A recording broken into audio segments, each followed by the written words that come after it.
Atiku is currently mocking the government of Bola Ahmed Tinubu because of the exponential failure of Bola Ahmed Tinubu and his leadership for the past 1 year that has immersed Nigerians into hardship and has sent Nigeria's economy to a comatose situation where the poverty ratio of Nigerians has boomeranged drastically to the highest high over the last 30 years. Joining us now is Ojinika Ojiope with stories trending around the world. Hello, Jine. Dr. Abati, good morning. How are you this morning? The lady in red. Yes, it's America's Day, America color. It's red. You yes. made your choice. What is my choice? Today is DJ now. Well, you know that. It's between red and blue. Well, I don't know. It's red. one of the colors. We have green for Nigeria. We have red for America. Vimbai, good morning. How are you this morning? I'm great, and yourself? Fantastic this morning. Good morning, Rufy. Ginger, as always. I'm always ginger. Do you know that, right? Right. Good morning, Rufy on fire. All right. Well, all right. Let's begin what's trending. It's election day in America. And as Americans head to the polls to vote for the country's next president in a highly competitive race between Kamala Harris and Donald Trump, a musician and politician, Jamilu Magia, in the northern region of Nigeria, has composed a song to campaign for Donald Trump. The song urged voters to vote for Trump today. Let's take a look.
On my way to America to meet Mr. President.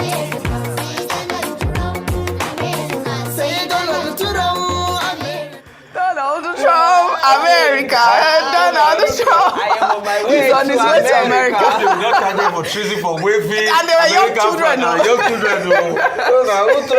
But isn't this what we see here in Nigeria? I mean, that Nigeria cruise. complete cruise, Dr. Martin. Did you see that? I think that Dr. Sam Amadi made Yes. the point that America being the superior power Yes. in the world, everything that happens in America, from Coca-Cola to presidential election, has become an occasion for a global cultural fiesta.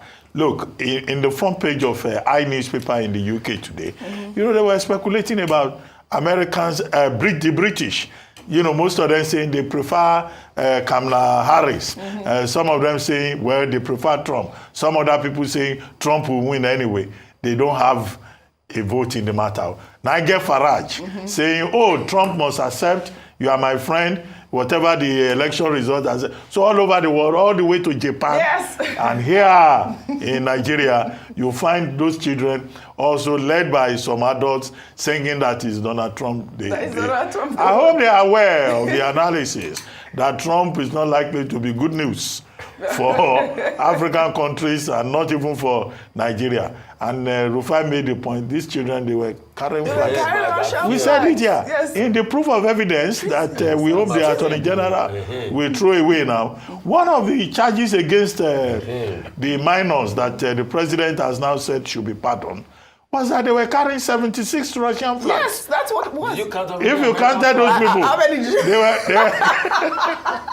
Anyway, they are minors. that's how ridiculous Most of them are minors. some of the things we have found ourselves. But anyways, meanwhile, America's greatest export, I believe, is culture, branding, the ability to start conversations and lead conversations and communication. And this is what, for me, this is what this is. And she's celebrating her mother. She's embracing her heritage. Remember, she hasn't actually opened her mouth to answer any questions about her ethnicity. So this, in essence, for me, was a beautiful way to address the fact that, okay, you know what, this is my ethnicity. This is where I come from. Honoring her mother, I thought it was a really, really beautiful tribute. Is this what it'll take to win the election? I don't know about that, you know, but nonetheless, really, really enjoyed this, even though I lean more blue, but I thought this was a beautiful package. well, all right, Dr. Abati, you said you had a just to make sentence. a very brief comment about the American dream. You know, many people come from different parts of the world to pursue the American dream. Now, Professor Donald J. Harris, that's the name of the father, came from St. Anne Bay in Jamaica. And then he got to America. Then Dr. Shamna Harris, the mother of Kamala, came, a 19-year-old, from India. From Jamaica to India, they met to produce this American dream. Yes. And that dream may be achieved with Kamala Harris, if she wins, becoming the first black woman to become American president. I think we are on the cusp of history in the United States. We don't know how it will end, but if Kamala Harris emerges, it will be a major triumph for immigrants. Absolutely. And it will be a statement to people like Donald Trump who do not like to see immigrants. Well said. It will be a new day in America when this is all over. You see, that's the American spirit that it embodies. And I remember the moment when it was time for Barack Obama to emerge in 2008. The same story. A young Kenyan from the lower tribe came to America, came to study. He met this girl, you know, from Kansas and Durham. They fell in love, had this child called Barry, Barack Obama. He wrote about that in a book called Dreams of My Father. And it's that America that was a home to a lot of people that were persecuted after the Second World War. The likes of Albert Einstein would not have had a home if not for America. The America that gives a solid footing to everybody. And that's why when Trump preaches this rhetoric of hate against immigrants, America is immigrant nation. Look at Albert Einstein, immigrant. Look at Trump himself. His forebears came from a village called Karlstadt in Germany. Look at Kamala, Indian, Professor Harris in Jamaica. Look at America. It's a mixed country. Yes. It's a melting pot of everywhere. It's that dream that America constantly tells people that if you work hard at it, you can try and you can make it if you try. America is not a country of hate. It's not a country of fear. It's a country of the pilgrim's pride. All right. Look at America standing tall. When Scott Francis Key wrote that Star-Spangled Banner poem, when he talked about the Blitz of Baltimore, and after all that had gone on that night in Baltimore, that flag was still there. And that's why he said, "Oh, say, can you see the Star-Spangled Banner?" Yeah. And that's what America is all about. That is what America is. So not about hatred. Are you talking about treason? All right. Talking about it. Well, we wish Americans good luck. Let the best candidate win. Speaking about treason, flags, and all of that, I know you guys took this, but we would like to highlight what Nigerians have said about the release. Well, following the directive by President Bola Ahmed Tinubu, who on Monday ordered the immediate release of minors said to be end bad governance protesters held in prison for over 90 days. Nigerians have reacted. Well, in a briefing to State House correspondents, the Minister of Information, Mohammed Idris, said that President Tinubu issued a directive to the Attorney General of the Federation, Lateef Fagbemi. The President has directed that these children, these minors, be released immediately. This is, of course, without prejudice to whatever legal processes there are. Of course, if you look at this issue, there is the legal side of it, but there is also the human angle, the humanitarian side of it. Mr. President has directed that whatever the circumstances are, let the minors be released. The Ministry of Humanitarian Affairs has been directed by the President to ensure that they have safe return and reunion to their family members.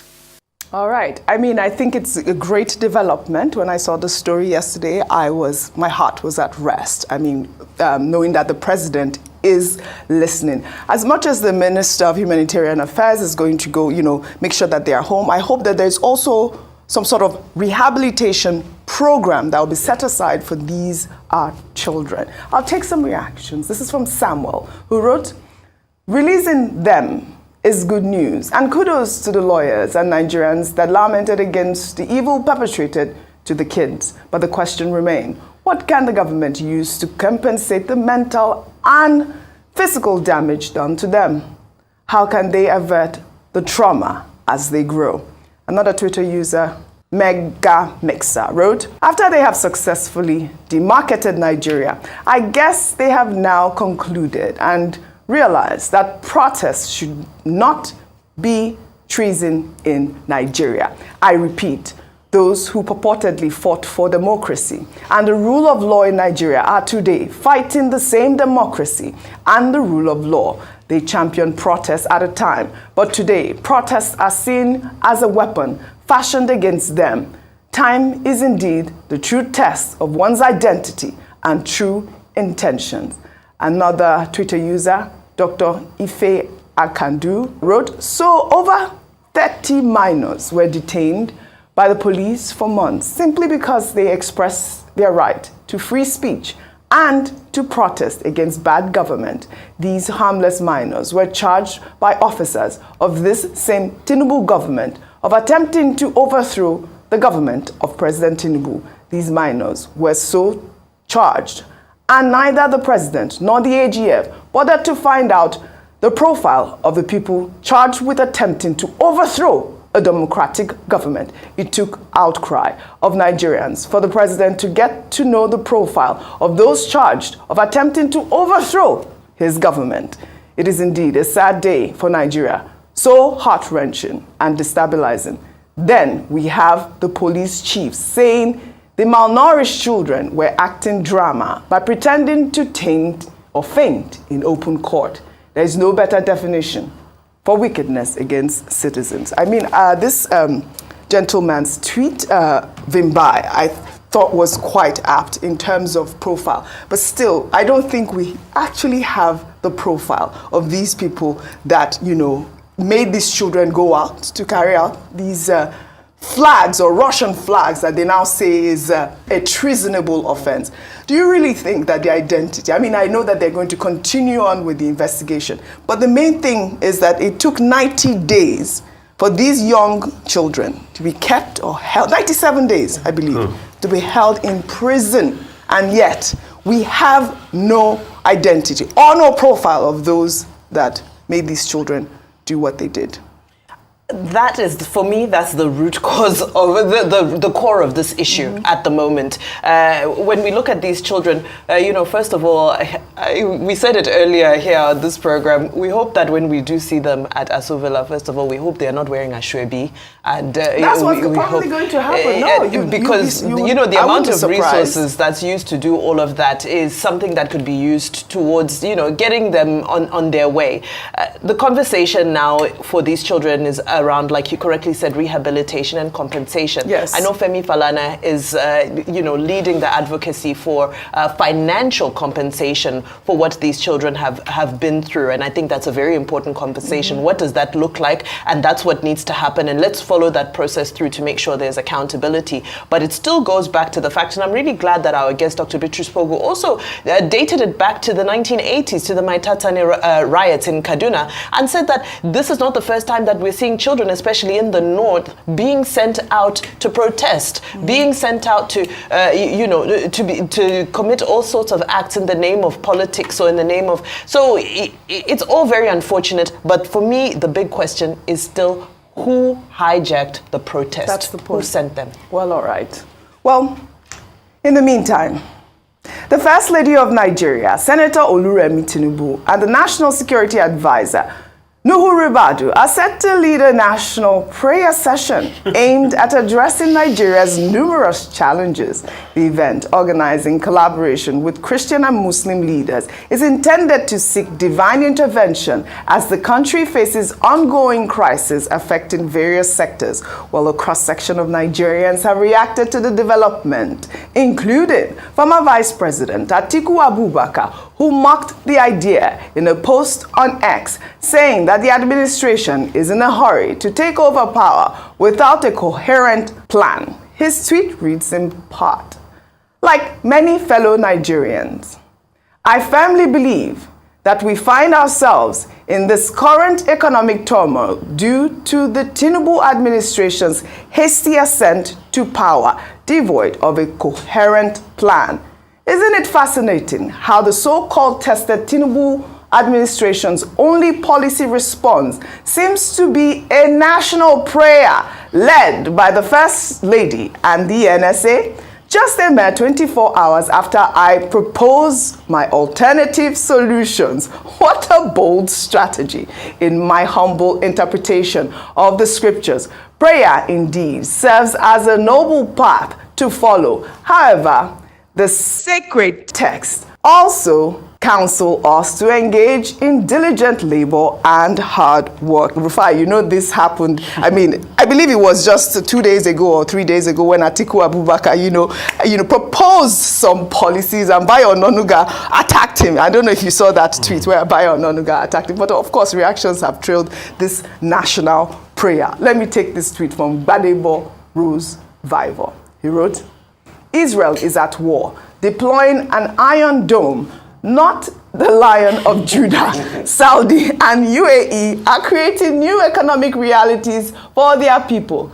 And there is Nigeria seeking national prayers, not because they believe in it, but because they want to hoodwink the people. What Nigeria needs is a change of leadership from those who pursue their narrow interests to those who are competent, have character, compassion, and an ambitious vision for their people." It is possible, Rufi. And you see, that's why for all the people that were going after Peter Obi, the truth is that man has said the truth. This is exactly the mindset we have. Was it not on this table we heard the other day that some people wanted to go and pray against bandits, military officers, if my memory serves me right?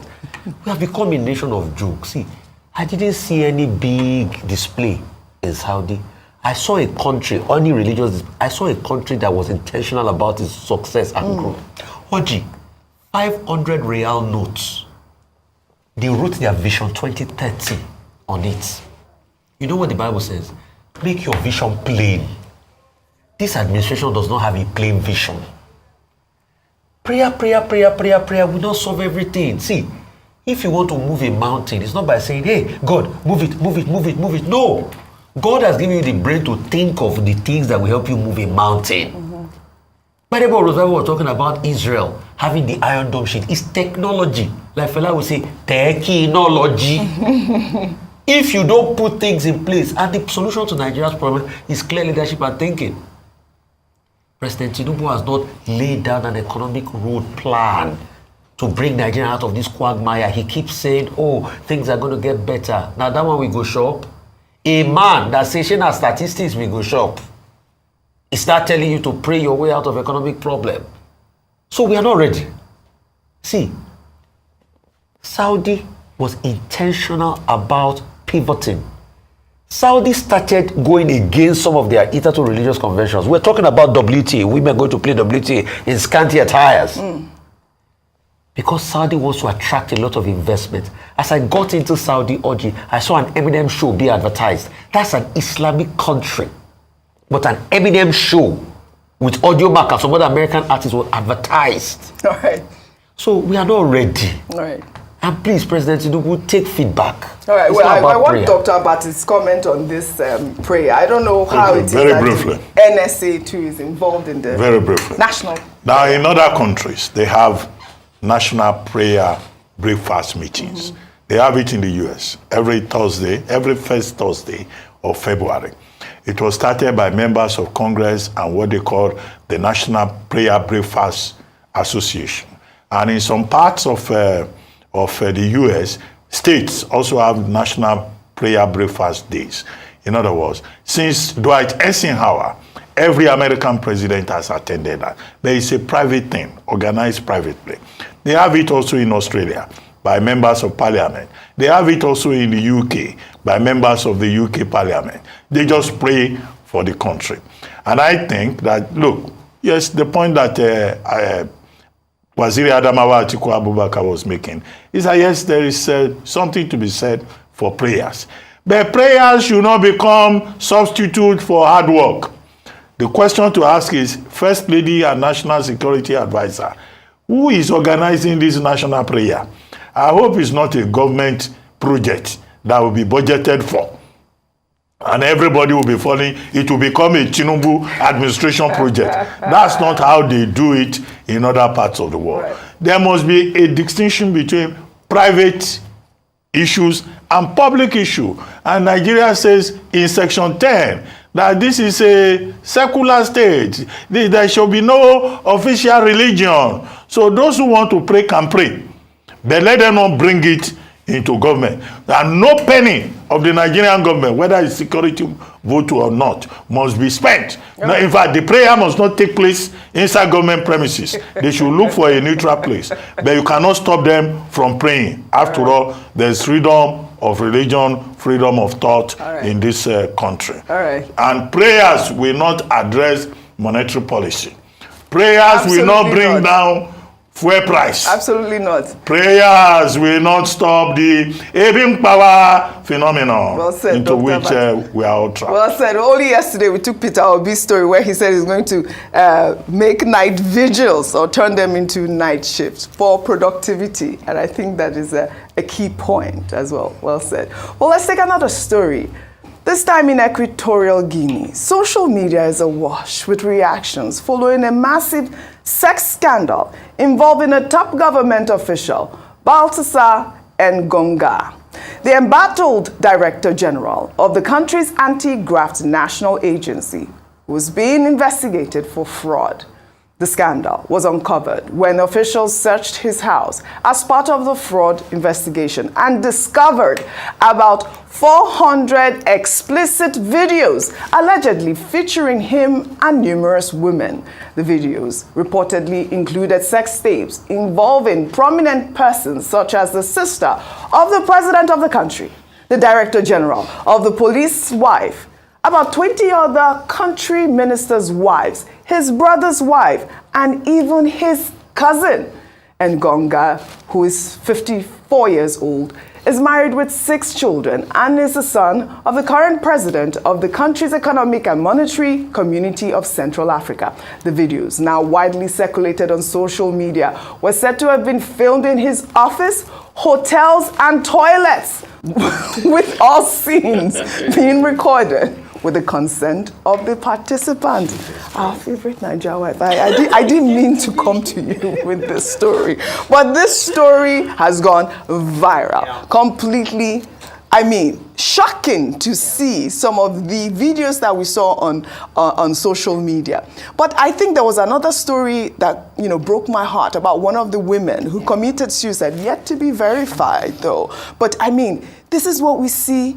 I mean, with men, Dr. Bati, I'm coming to you on a topic because we took a topic over the weekend, on Friday, and, your fans were calling for you. I don't know if we should play that video. Should we play that video before we come to you, both of you? Should we play that video again? Because we have a clip of that video. Sure. Yes? Let's play that video of the doctor who said men should have sex 21 times to avoid prostate cancer. Men come to the clinic now and say, Doc, when I'm with my wife, this thing doesn't work. But when I go to my side chick, it wakes up. I just laugh because that's a scientifically proven fact. Men with more than one wife tends to live longer. Don't take my word for it. The research is abundantly clear. Go on Google.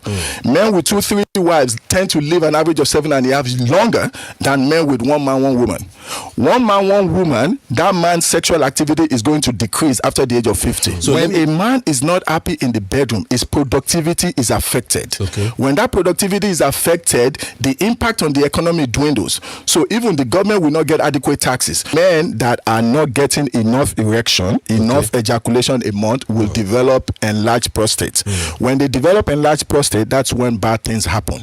And it affects the quality of their life. Okay. What I say is what the left hand does, don't let the right hand know. You are not going to bring your other woman to your marital home. Okay. You want to have your other woman on a contract.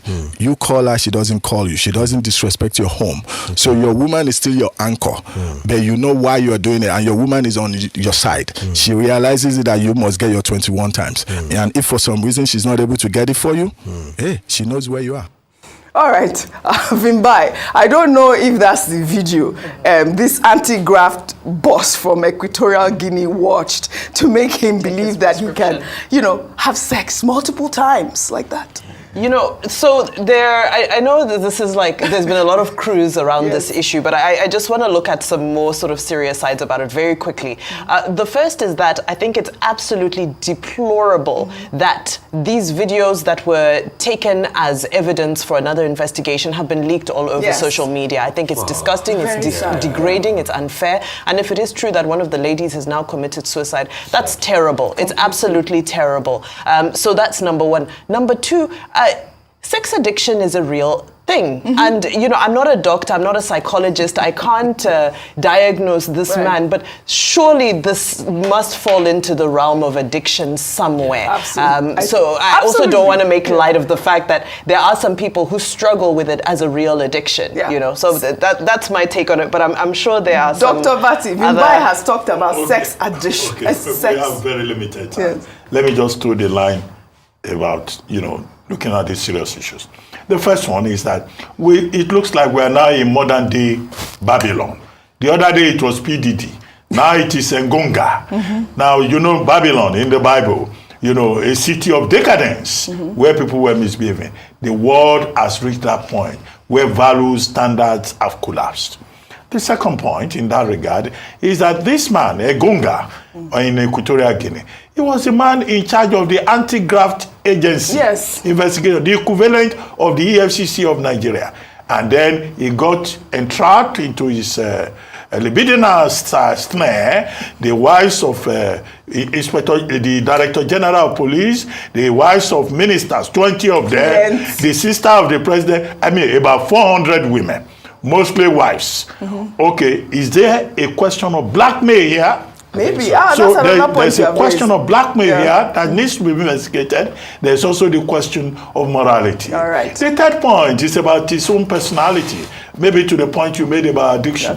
This man has a wife and 6 children. All right, we'll follow and if I may up say so, the wife is a good specimen of pulchritude. Well, I see you don't have enough time. I wish we had a lot of time. Continued on it. Well, we'll follow up on the story. Atiku is coming out to mock the president by saying that the leadership of President Bola Ahmed Tinubu should borrow his policies, that is ready to give his policies, his manifesto as loan to the current administration, because he believes that his manifesto, his planned policy, will propel Nigeria and Nigeria's economy to the promised land we deserve. Many, including the federal government, have lambasted Atiku over this statement of mockery, over this statement of superiority, over this display of supremacy in economic and political ideology, where they have said that they are in charge of this administration and that Atiku has no power, also jurisdiction to berate or sweep under the carpet the policies and programs of this government.